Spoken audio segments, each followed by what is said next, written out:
गोड ऊसाची कडू कहाणी.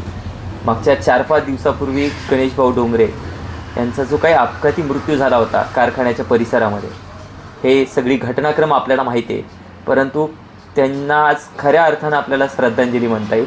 कारण भाऊसाहेब बिराजदार कारखाना जो आहे त्याचं प्रशासन नमलं आणि त्यांनी 20 लाखाचा चेक अश्विनीताई डोंगरे यांच्याकडे या ठिकाणी सुपूर्द केला आहे. पहिली गोष्ट तर अश्विनीताईला उपोषणाला बसण्याची वेळच यायला नव्हती पाहिजे. कारखान्याने अगोदरच या ठिकाणी मनाचा मोठेपणा दाखवून घडलेली घटना जी आहे त्या घटनेचं गांभीर्य लक्षात घेऊन त्यांना योग्य ती आर्थिक मदत करायला पाहिजे होती. परंतु तसं न होता अश्विनीताईला उपोषणाला बसावं लागलं. त्या उपोषणाला बसल्या आणि त्या कारखान्यातल्या सगळे जे कामगार लोक आहेत त्यांनीसुद्धा त्यांना साथ दिली.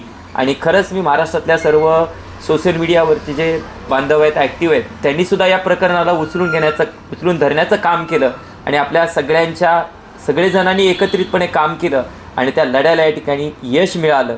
आणि आज अश्विनीताईला तो 20 लाखाचा चेक त्यांच्याकडे सुपूर्द झाला आहे.